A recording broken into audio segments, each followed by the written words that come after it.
Les amis, bonjour à toutes et à tous et bienvenue dans cette toute nouvelle vidéo du week-end sur Wait and See Invest Crypto. Aujourd'hui, on va regarder plus particulièrement le marché des altcoins et l'indice Others qui représente la capitalisation totale du marché crypto en dehors du top 10.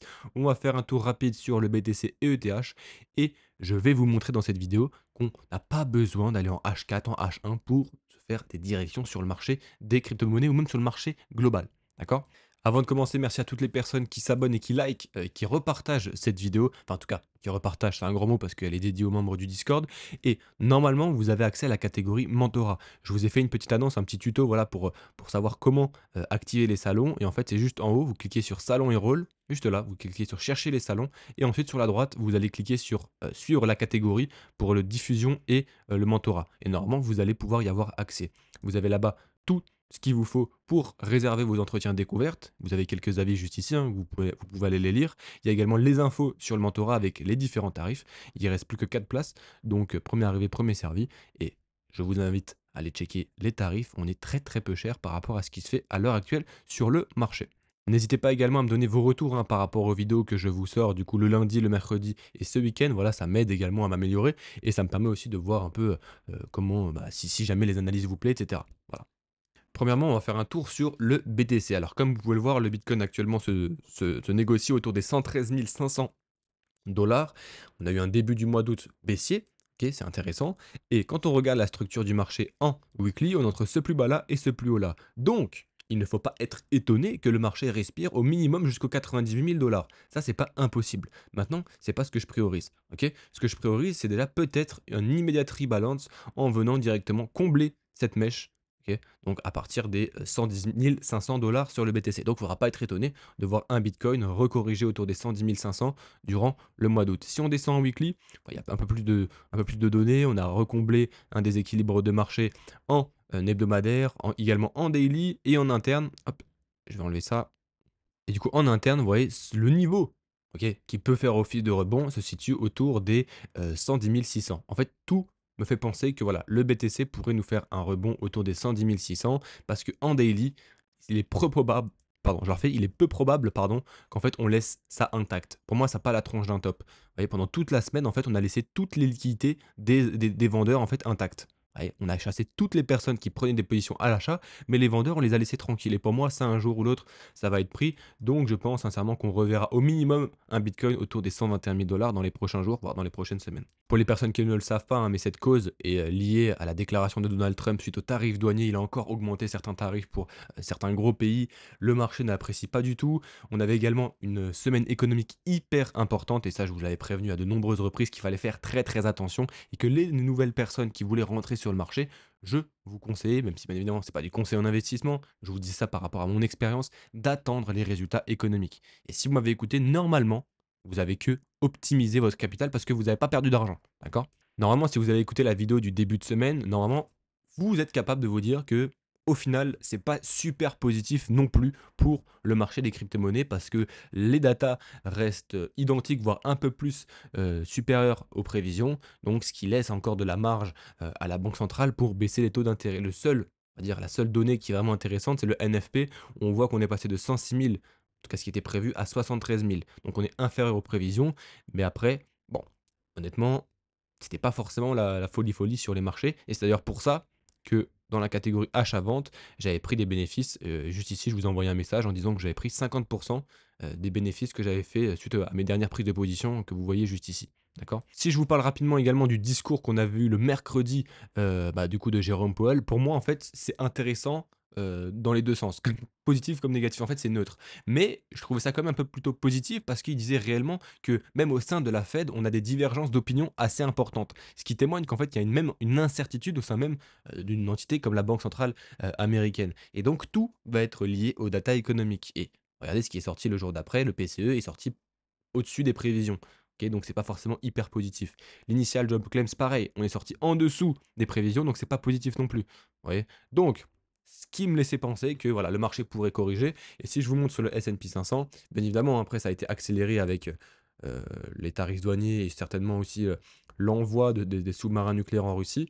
Regardez juste ici, en 15 minutes, c'était un trade que j'aurais pu prendre. Voilà, regardez juste ici, annonce éco, short, prise de liquidité, j'aurais pu le tenir sur la durée. Bon, au final, je ne l'ai pas tenu, mais voilà. C'était vraiment une idée que j'avais derrière la tête et c'est pour ça également que j'ai pris mes bénéfices sur certains projets crypto. N'oubliez pas que je vous ai fait une analyse complète de toutes les réunions FOMC depuis 2020 et la dernière qu'on a faite, elle était négative. Donc, fallait pas s'attendre à du to the moon, à moins que les données allaient dans notre sens. Au début, c'était le cas. À partir d'ici, on avait des données intéressantes qui allaient dans le sens d'une prochaine politique monétaire qui allait être un peu plus favorable aux actifs à risque. Au final, bam, on remet les tarifs douaniers sur la table, donc voilà, on consolide à nouveau.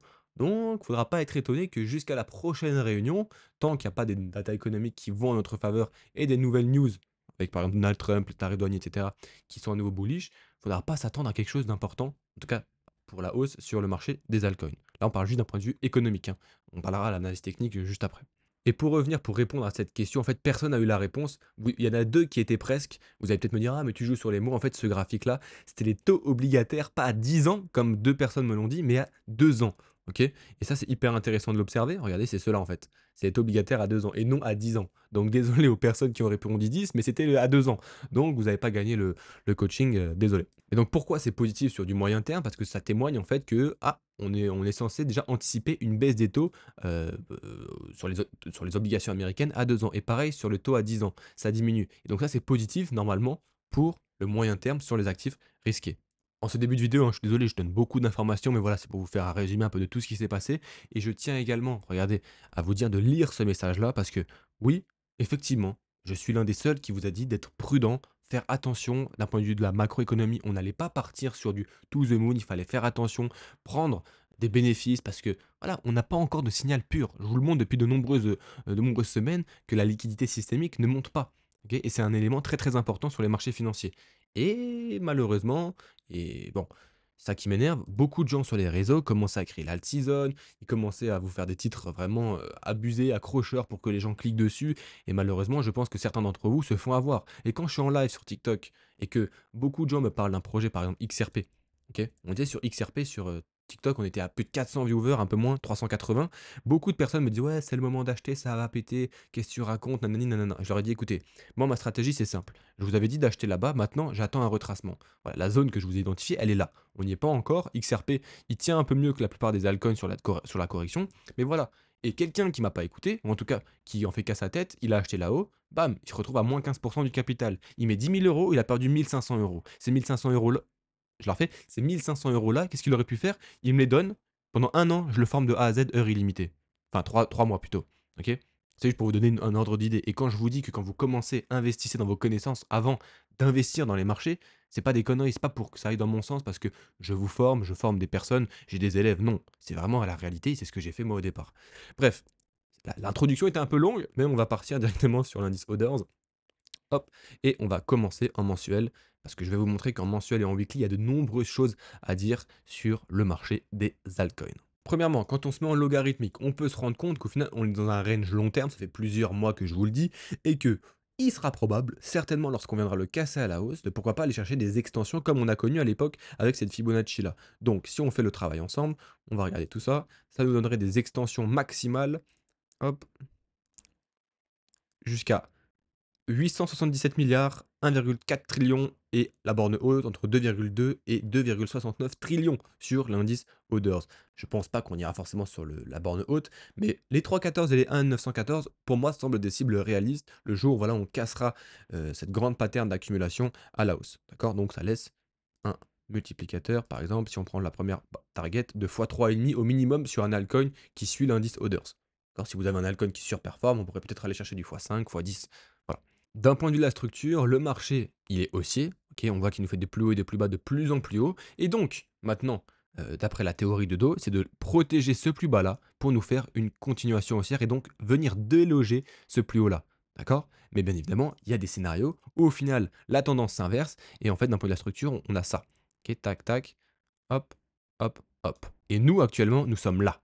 Ok. Et est-ce que justement, on va descendre et c'est bon, au final, on s'est fait tout savoir, en tout cas, pas moi, mais les nouvelles personnes se sont fait avoir et on rentre dans un contexte un peu plus moche, c'est probable. Et je vais vous expliquer, dans un premier temps, pourquoi ce scénario-là pourrait arriver d'un point de vue technique. Je mets de côté l'analyse macro, ok? Juste, je vous parle d'un point de vue technique. D'un point de vue technique, là, en mensuel, on n'a plus rien à combler sur le dessus du graphique. On a tout fait, regardez. On a fermé tous les principes. On est même venu faire une prise de liquidité, gros rejet. Et donc là, honnêtement, hein, soit ce sommet-là est en fait le top qu'on avait connu un peu comme ici et hop, on va entamer une correction plus profonde et on va aller déloger ce plus bas là. D'accord? Et ça, je vous le dis, hein, techniquement, c'est ce qui peut se passer. Honnêtement, si j'étais un trader, j'aurais peut-être 30 de mes convictions dans ce scénario-là. OK? J'ai pas envie de vous faire peur, je vous le dis, je suis aussi investi sur le marché des crypto-monnaies, c'est pas le scénario qui m'arrangerait. D'accord? Mais il peut se passer et si on regarde rapidement et on compare un peu à l'autre cycle, enfin à l'autre cycle, à l'autre, on va dire range, je vais mettre en logarithmique, en fait, il y a ce scénario qui risque d'arriver, probablement, hein, et ça serait peut-être la meilleure chose, en fait, sur du long terme, pour une augmentation fulgurante des actifs à risque. Vous voyez, Covid, il a fait une grosse prise de liquidité et est-ce qu'en fait, nous, il nous manquerait pas ça, justement? Une dernière crise de panique où tout le monde criera: bon, c'est la fin», tu vois, par exemple, quelque chose comme ça, fort, hein, et après hop, on réavale tout de suite. Comme ça, c'est très rapide, en 2-3 mois, on est de nouveau retour, par exemple, à 270 milliards de dollars, mais au moins, on a liquidé toutes les personnes juste ici. On a pris, enfin, on a fait peur à énormément de personnes et c'est bon, après, on y repart. Est-ce qu'on peut être là-dedans? Je ne sais pas. Personnellement, c'est pas ce que j'envisage, mais il faut que vous l'ayez en tête. Et parce que techniquement, en fait, on peut y être, hein. On peut clairement y être. Maintenant, les choses positives. Ok, les choses positives, c'est comme je vous ai dit, on est dans une tendance qui est haussière. Ok, et la volonté du prix, c'est du coup de protéger ce plus bas-là et de nous faire maintenant une continuation haussière pour nous venir déborder les 500 milliards de dollars sur l'indice Others. Ce qui est intéressant également, c'est cette bougie.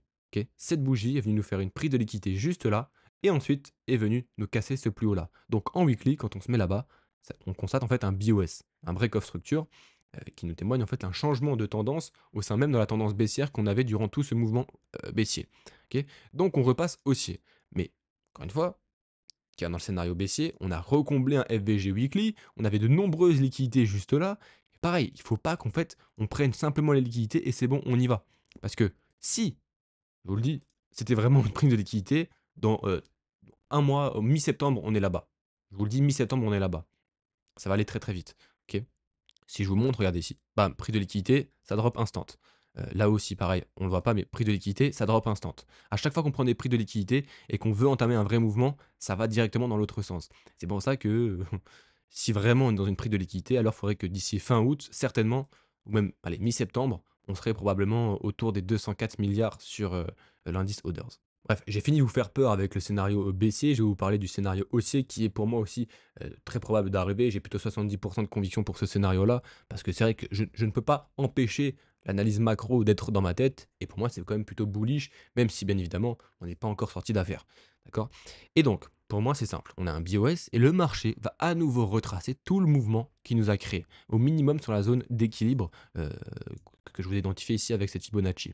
On le voit bien, le carré rouge, vous l'avez identifié quand on était à 293 milliards. On est dedans, on a une première réaction à voir s'il tient. Et pour moi, la zone de bottom idéale pour recharger, elle est juste là, ok, entre les 246 milliards sur Others et les 235 milliards sur l'indice Others. Pourquoi? Parce que tu as beaucoup de principes que j'apprends aux élèves, et normalement ceux qui sont un peu avec moi, bon, on n'est pas nombreux, enfin vous n'êtes pas nombreux à être déjà à cette étape de l'analyse technique, mais il y a pas mal de principes qui nous font dire que c'est bon, on peut repartir à la hausse.